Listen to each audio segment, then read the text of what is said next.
네, 오늘 저는 봉독회 올린 말씀 가지고 믿음의 본보기로 삼아라는 제목으로 여러분과 말씀을 좀 나누도록 하겠습니다. 여러분, 오늘 6월의 첫날을 맞았습니다. 벌써 2022년이 한 해의 반환점을 한 걸음 앞둔 그런 시간인데요. 저는 그렇게 올 한 해 상반기를 마무리하는 6월을 시작하면서 우리에게 주시는 믿음의 교훈을 여러분과 좀 나누고 오늘 이 아침에 기도의 자리로 나아가려고 합니다. 오늘 본문에서 사도 바울은 오늘 우리와 같이 말세를 만난 2000여 년 전 고린도 교회 성도들에게 중요한 믿음의 본보기를 제시하고 있습니다. 그리 긍정적인 본보기는 아닌 듯 보입니다.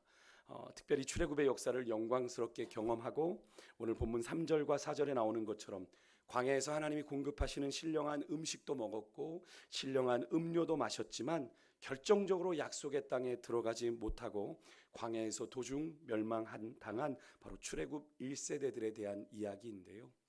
잘 보시면 오늘 본문에 1절에서 4절까지 여러분 말씀을 읽으시면서 계속 반복되는 단어가 여러분 보이셨습니까? 바로 다라고 하는 단어입니다. 다. 다른 표현으로는 모든이라는 뜻인데요. 무려 5번이나 나오는데 이 사실이 무엇을 말합니까?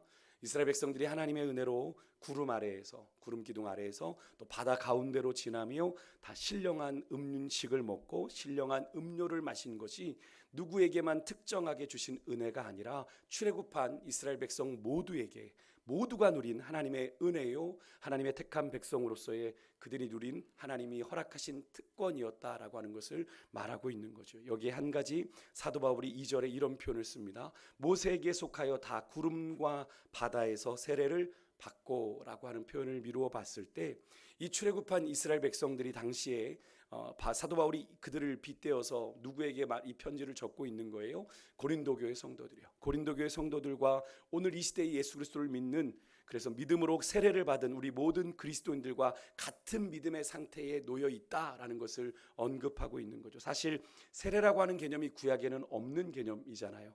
그런데 출애굽에서의 이 홍해, 이 바다 가운데를 걸어간 이 사건을 사도 바울은 신약 시대에 있었던 세례와 같은 의미로 본 거죠. 거기다가 3절과 4절에 보면 사도 바울은 출애굽한 이스라엘 백성들이 광야에서 하나님께 공급받은 신령한 음식 그리고 신령한 음료를 마신 것을 뭐에 비유했습니까? 반석 되신 예수 그리스도의 살과 피를 먹는, 그리고 먹고 마시는 신약의 성례전 성만찬과 동일시하고 있죠. 그런 특별한 은혜를 이스라엘 백성들이 경험했음에도 불구하고 이 이스라엘 백성들은 어땠습니까? 하나님 앞에 온전히 신실하지 못했고요. 결국 그로 인해서 5절에 보니까 그들의 다수를, 정확하게 말하면 여호수아와 갈렙을 제외한 출애굽의 1세대 모두를 하나님이 기뻐하지 않으시고 그들을 광야에서 멸망시키셨음을 이야기하고 있는 거죠. 여기에서도 이스라엘 백성들이 광야에서 신령한 음식 또 신령한 음료를 먹은 것처럼 당시에 고린도 교회 성도들과 오늘 이 시대에 이 예수 그리스도의 성례전에 참여함으로 예수 그리스도의 살과 피를 나누는 그리스도인들에게도 이 이야기가 동일하게 적용돼야 될 이야기다라는 것을 사도 바울은 은연중에 드러내고 있는 거죠. 그래서 6절에 보면 사도 바울이 이렇게 말합니다. 우리 6절 말씀 한 번 더 같이 읽어보겠습니다. 시작. 이러한 일은 우리의 본보기가 되어 우리로 하여금 그들이 악을 즐겨한 것 같이 즐겨하는 자가 되지 않게 하려 함이니. 아멘. 이러한 일이 우리의 뭐가 됐대요? 본보기가 되었대요. 본보기. 이 본보기라고 하는 것을 원어로 보면 모형이 되는 겁니다. 모형. 우리에게 샘플이 되는 거죠. 우리 믿음의 사람들로 하여금 그들이 악을 즐겨한 것 같이 즐겨하는 자, 그 악을 즐겨하는 자가 되지 않게 하려는 사도 바울이 자신의 진심을 담아 이 구약시대에 출애굽한 이스라엘 백성들의 이 본보기를 가지고 그들을 신앙적으로 권면하고 있다는 거죠. 여러분, 쉽게 말해서 사도 바울은요, 당시에 고린도 교회 성도들이 그들의 조상인 출애굽한 이스라엘 백성들의 이야기를 다른 사람이나 사물의 부정적인 측면에서 가르침을 얻는 반면교사로 삼기를 원했던 겁니다. 당시에 고린도 교회 성도들은 자신들이 참여하는 이 세례와 성만찬이 자신들이 받은 구원을 보장해 준다라고 생각을 했습니다. 그러한 자신들의 종교적인 행위, 그런 것이 자신들에게 구원을 보장해 준다라고 착각을 했던 거죠.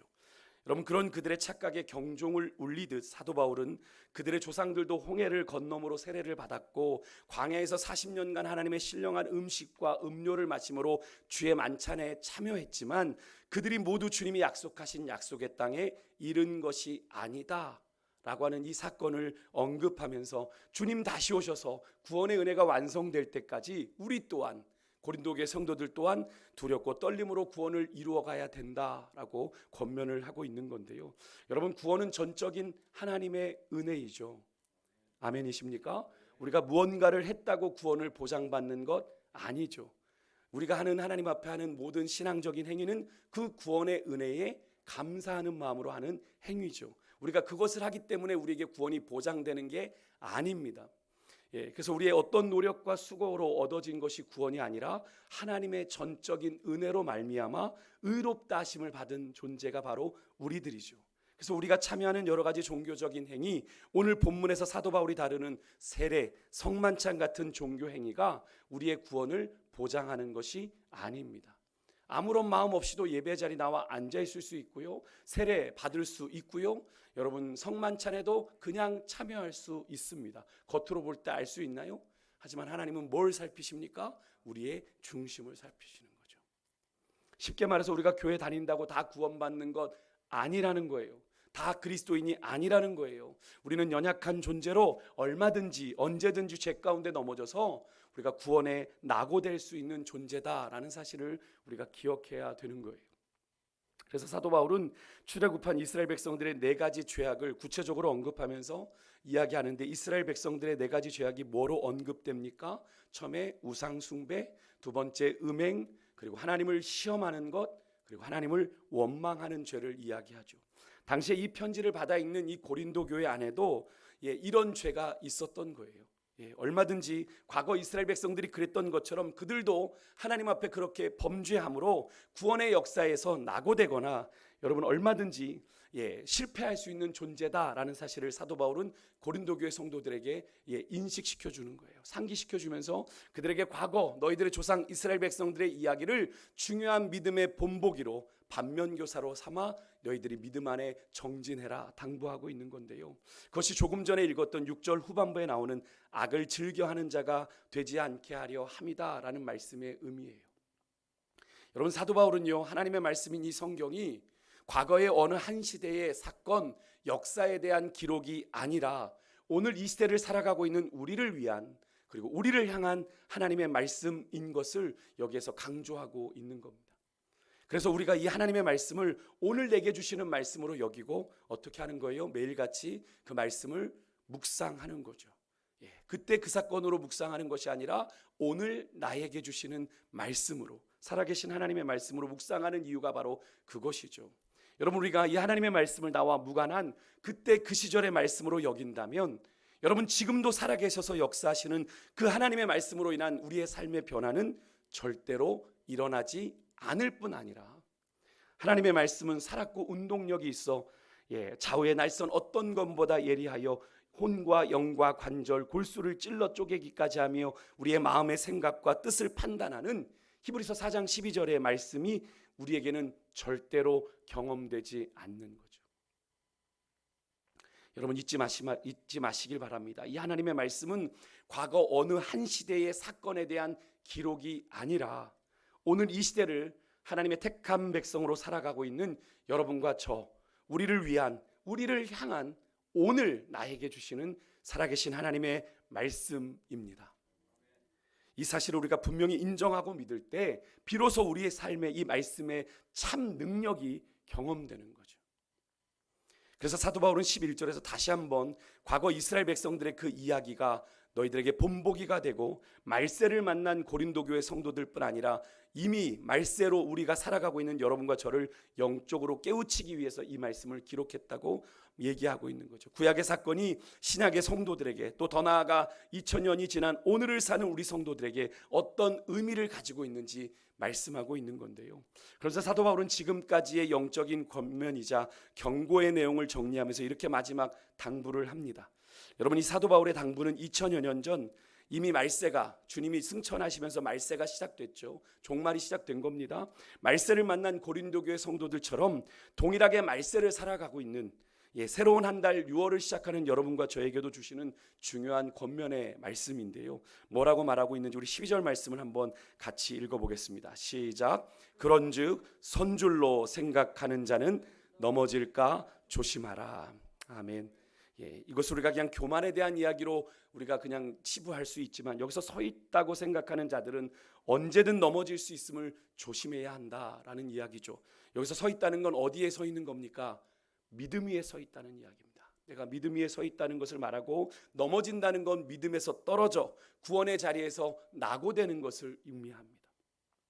서두에도 말씀드렸지만 당시에 고린도 교회 사람들 중에는 내가 교회에 와서 세례를 받고 성례전에 참여하는 그런 종교적인 행위를 참여하는 것으로 내 구원이 보장되었다라고 생각하는 사람들이 있었어요. 겉으로는 전혀 문제가 없어 보이는 그들의 행위죠. 그들의 행동이고 그들의 모습입니다. 하지만 믿음 위에 서 있는 자로 보이지만 실상은 그들이 잘못되어 넘어지고 있는 자들인 거죠. 여러분, 신앙생활하면서 스스로 안전하다, 이만하면 됐지, 이만하면 괜찮지라고 자만하는 순간, 여러분, 신앙은 순식간에 무너질 수가 있고요, 신앙은 실패할 수 있다는 사실을 여러분 기억하시길 바랍니다. 그런 영적인 자만을 여러분이 경계하셔야 돼요. 신앙은 순간 넘어집니다. 순간 시험에 빠지고요, 순간 우리의 마음을 깊이 파고들어 감당할 수 없는 절망으로 우리를 몰아가요. 그래서 사도 바울도 이런 고백을 했던 것 아닙니까? 빌립보서 3장 12절에 이런 말씀을 사도 바울이 고백하죠. 내가 이미 얻었다 함도 아니요 온전히 이루었다 함도 아니라 오직 내가 그리스도 예수께 잡힌 바 된 것을 잡으려고 달려가노라. 아멘. 사도 바울은 아시는 것처럼 3층 천의 하늘나라를, 천국을 갔다 왔던 사람입니다. 그리고 사도 바울의 손에 있는 손수건이나 앞치마를 가져다가 병든 사람에게 얹으면 병이 나았고 귀신이 떠나갔어요. 죽은 다비다도 살리는, 죽은 사람도 살리는 그런 기적을 경험했던 사람입니다. 충분히 사도 바울은 영적으로 내가 이 정도의 능력이 있어라고 자만할 수 있었지만 그렇지 않았음을 우리가 볼 수 있는 거죠. 이미 얻었다 함도 아니요 온전히 이루었다 함도 아니라 오직 그리스도 예수께 잡힌 바 된 것을 잡으려고 달려가노라. 이 뭘 이야기하는 거예요? 우리가 받은 구원에 대해서 사도 바울은 이렇게 표현을 하는 겁니다. 내가 구원을 이미 받았지만 내가 구원의 완성을 향하여 내가 달려간다. 중단 없이 달려간다. 우리가 받은 구원에 대해서 가장 적절한 표현이 아닐까 하는 생각을 해보게 됩니다. 여러분, 영적인 자만에 빠지면 하나님을 온전히 의지하지 않게 되죠. 내가 잘난 줄 압니다. 내가 잘해서 그런 줄 착각하게 되는 거죠. 늘 말씀드리지만 우리의 영적인 자만, 교만을 경계하셔야 돼요. 어떤 상황 속에서도 하나님을 향한 신뢰를 놓치지 마셔야 됩니다. 하루에도 수십 번씩 우리의 기분과 감정이 오르락 내리락하며 변덕을 떠는 우리 자신을 믿지 마시고요. 여러분 자신을 믿지 마시고 어저께나 오늘이나 영원토록 변함없는 우리 하나님을 의지하는 6월 한 달의 시간이 되시기를 주 이름으로 축복합니다. 우리는 아직 멈출 때가 되지 않았어요. 우리는 구원의 경주를 계속 달려가야 됩니다. 아직 이룬 거 아니에요. 온전히 이룬 것도 아닙니다. 우리가 주님이 오시는 부르심의 상을 향해 내가 달려가노라. 사도 바울의 고백처럼 우리는 여전히 달려가야 하는 인생이에요.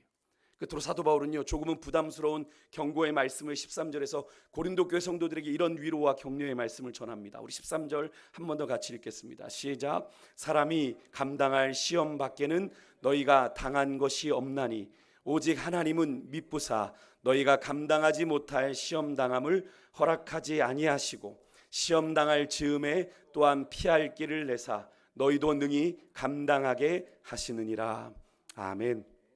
사람이 감당할 시험밖에 너희가 당한 것이 없다는 말씀, 이게 무슨 말씀입니까? 그리스도인들이 하나님을 힘입어 시험을 충분히 이겨내고 극복할 수 있다라는 말씀이죠. 그런데 이 약속의 말씀의 이 약속이 확실함을 사도 바울은 하나님의 신실함으로 소개합니다. 오직 하나님은 미쁘사. 이 표현이 뭡니까? 하나님은 신실하십니다. 라는 뜻이에요. 그 신실함의 증거가 여러분 오늘 이 아침에 우리가 이 자리에 숨을 쉬며 또 살며 또 이 월상 예배를 드리는 여러분과 저이지 않습니까? 하나님이 신실하심의 증거가요. 그렇게 신실하신 우리 주님께서 우리를 지키시고 도우시기에 우리는 어떤 시험과 역경에도 넉넉히 이겨낼 수 있는 줄 믿습니다. 또 6월 한 달 어떤 환경과 상황을 우리가 만나게 될런지 알 수 없지만 변함없이 신실하신 우리 주님으로 말미암아 어떤 상황 속에서도 우리가 넉넉히 이기게 될 줄 믿습니다. 어제 저녁에 좀 특별한 만남이 있었어요. 사실은 잠깐 만나려고 했는데 제가 전에 교회에서 영어 예배를 섬길 때 한 1년 반 정도 영어 예배를 섬겼는데 찬양팀을 인도하던 형제입니다. 어머니가 목사님인 친구였는데요. 아주 찬양을 탁월하게 인도를 잘했습니다. 기타도 잘 쳤고 뭐 영어는 나무랄 데 없었고 찬양을 인도하는 영성도 아주 탁월했는데요. 그래서 어떻게든 영어 예배가 약간 좀 교회의 변방으로 있는 예배였던지라 죄송합니다. 이렇게 표현을 해서 이렇게 교회의 주된 관심을 받는 예배는 아니었죠. 그래서 이 친구를 어떻게든 좀 교회 안으로 끌고 들어오고 싶었는데 잘 되지 않았는데요. 이 친구는 미국에서 간호대학을 나오고 아주 영어가 유창한 친구였습니다. 어릴 때 간 친구도 아닌데 아주 영어를 유창하게 잘했어요. 그래서 미국의 간호대학을 졸업하고 실제로 간호사로 병원에서 일도 하던 친구인데요. 그 친구가 이제 전주로 내려와서 영어학원 강사를 하고 있던 중에 제가 섬기고 있던 영어 예배를 같이 섬기게 되었던 겁니다. 이 친구가 간호사에서 이제 영어학원 강사로 지금은 이제 사진 작가 겸 영상 촬영 감독 및 엔터테인먼트 회사를 운영하는 CEO가 되었더라고요. 그래서 참 인생이 파란만장하다. 그래서 월 수입 지금 3천을 찍는 그런 아주 프로 작가가 됐는데요. 그래서 강남에 스튜디오를 가지고 있고 또 사진 광고 제작 심지어 영화 촬영까지 하고 있더라고요. 이 친구가 전주에서 서울로 올라올 때 단돈 4천만 원을 가지고 올라왔다고 합니다. 한 달 지났더니 1,000만 원 남았더래요. 통장 잔고에. 근데 이 친구가 올라오면서 내가 정말 하고 싶은 일을 해야지. 그래서 정말 하고 싶은 일을 선택했던 것이 사진을 찍는 일이었습니다. 근데 그 1,000만 원을 가지고 개인 스튜디오를 열고 임대를 하고 일을 시작했는데 하나님이 그 인생을 도우셔서 그 강남의 비싼 임대료를 다 내고도 남는 수입을 이 친구에게 허락해 주시고 또 여러 만남의 복을 주셔서 오늘에 이르게 됐다라고 어제 이야기를 나누는데 그 친구가 자신이 걸어온 이야기를 계속 이야기하면서 계속 고백하는 것이 하나님의 신실하심에 대한 믿음이었습니다. 나는 목사님 아시잖아요. 저는 백도 없고 믿을 것도 없고 부모님이 장가는 안 가고 어딜 도망가냐고 그렇게 염려했는데 지금은 너무나 부모님이 장가 가지 않은 것 빼고 다 감사하세요. 뭐 이런 얘기를 하는데 그래서 어떻게든 더 벌려고 더 가지려고 자기는 아웅다하지 않았대요. 때로는 손해도 보고요. 때로는 사기도 당했고요. 그래서 주변에서 너 호구냐라는 이야기도 듣고 너 멍청하냐. 절대 멍청한 친구 아니거든요. 그런데 그렇게 연연하지 않았습니다. 못 받으면 못 받은 대로 받으면 받은 대로 하나님께서 그에게 그런데 그렇게 선행을 베풀고 2년 3년 돈도 못 받고 기다렸는데 그것이 나중에 복으로 자신에게 돌아왔노라 그런 고백을 하더라고요. 그러면서 여기까지 그렇게 하나님의 도우심 가운데 오게 됐는데 이 친구는 전문적으로 사진을 배운 친구가 아닙니다. 아까도 말씀드렸지만 간호사였던 친구잖아요.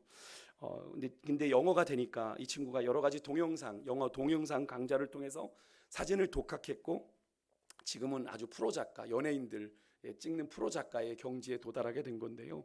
그러다 보니까 이쁜 여자 모델들을 많이 만나겠죠. 연예인들도 많이 만나는데 하나님께서 이 친구가 이미 자신이 간호사 경험을 통해서 노골적으로 이런 표현을 하더라고요. 목사님 이성에 대한 그런 관심이 없어요 라고 얘기를 하는 겁니다. 특히나 뭐 여러 가지 사진을 찍게 되니까 노출이 많은 사진을 찍게 되는데 그런 제가 염려를 했거든요. 그런 거 하면은 그럼 좀 그런 거 아니야 라고 얘기를 했더니 목사님 제가 하나님 앞에서 간호사를 했던 것이 너무나도 지금 유익합니다. 이성의 몸에 대해서 아무런 감흥이 없습니다 라고 얘기를 하는 거예요. 간호사를 하면서 죽는 시신들도 받고 여자 시신들도 챙겨받고 뭐 요도의 관도 삽입해 받고 이런 것들로 인해서 그런 것들을 다 근데 그런 지나간 시간들이 결코 헛된 시간들이 아니었다라고 하는 거죠. 그런 경험들이 오늘의 나를 만들었다라고 이야기를 하는 겁니다. 그래서 이성에 대한 유혹에 있어서 자유하게 주셔서 참 그 연예계나 이런 모델계가 참 복잡하고 그런 데인데 거기서 잘 지켜내고 있노라고 얘기를 하더라고요. 근데 그렇다고 이 친구가 이야기하는데 탄탄대로만 있지는 않았습니다. 아까도 말씀드렸죠. 사기도 당하고 호구란 소리도 듣고 했지만 이 친구에게는 하나님이 나 하나 굶기시랴 하는 그런 믿음이 있었대요. 그래서 내가 뭘 하든 하나님이 나를 굶기시진 않겠지. 공중의 새도 먹이신다고 했는데 그 믿음으로 주어진 상황 속에서 최선을 다했고요. 그런 가운데 자신이 하나님의 은혜를 경험하게 되었노라 라는 그런 고백을 하면서 제가 그 친구의 인생을 이렇게 평가했습니다. 정말 너 인생은 하나님이 합력하여 선을 이루시는 인생이었구나. 그런 인생을 고백하게 되더라고요. 하나님을 사랑하는 자, 곧 그 뜻대로 부르심을 입은 자들에게는 모든 것이 합력하여 선을 이루느니라. 여러분, 이 말씀에는 우리 믿는 자의 삶에는 결코 우연이란 없음을 분명히 말하고 있는 거죠. 하나님의 계획 안에 있으니까 우리가 다 알 수 없고 볼 수 없고 느낄 수 없어도 우리 인생길에는 보이지 않는 하나님의 섭리와 계획이 있음을 전제하고 사도 바울이 이야기하고 있는 거죠. 그리고 그 섭리 속에 우리를 통해 우리는 하나님의 역사를 뭐라고 고백합니까? 하나님은 늘 옳습니다. 하나님은 늘 선하십니다. 이렇게 고백을 하게 되는 거죠. 여러분, 이 말씀이 정말로 우리의 삶 가운데 실제적으로 구체적으로 경험되는 6월 한 달의 시간이 되기를 소망합니다. 여러분, 그래서 이번 6월 한 달 우리의 인생을 다 지나고 돌아봤을 때 하나님이 여기까지 나를 도우셨습니다. 모든 것이 하나님의 은혜였습니다. 하나님은 참 좋으신 분입니다. 그 믿음의 고백을 드릴 수 있는 여러분과 제가 될 수 있기를 소망하고요. 이 시간에 우리가 주님 앞에 기도할 때 주여, 내가 그렇게 주님을 매일 매순간 그렇게 경험하고 만나기를 원하고 주님을 체험하기를 원합니다. 나를 만나 주십시오. 고백하는 가운데 이번 6월 한 달을 전적으로 주님 앞에 올려드리고, 여러분 무엇 하나 여러분이 계획했다고 해도 그것을 개런티할 수 있는 건 아무것도 없잖아요. 그죠? 우리의 상황이 어떤 상황들을 만나게 되는지 알 수 없지만 하나님 순간순간 하나님께서 지혜를 주셔서 하나님의 인도하심 가운데 그 시간들을 잘 분별하고 그 상황들 속에서 주님의 뜻을 행하고 실천하는 그런 믿음의 사람 될 수 있도록 도와달라고.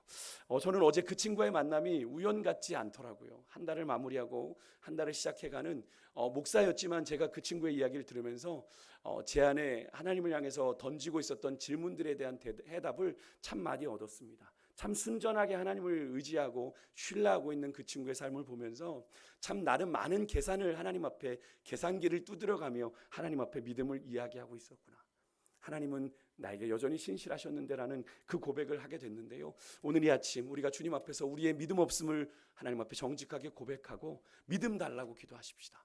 여러분의 인생을 하나님 책임져 주실 때 내가 하나님을 전적으로 의지합니다. 또 주님을 붙잡는 믿음을 허락해 주십시오. 그래서 6월 한 달도 주님으로 말미암아 내가 살았습니다. 고백하는 그런 한 달 되실 수 있기를 주 이름으로 축복합니다. 우리 기도하고 우리 기도의 자리로 나아가겠습니다.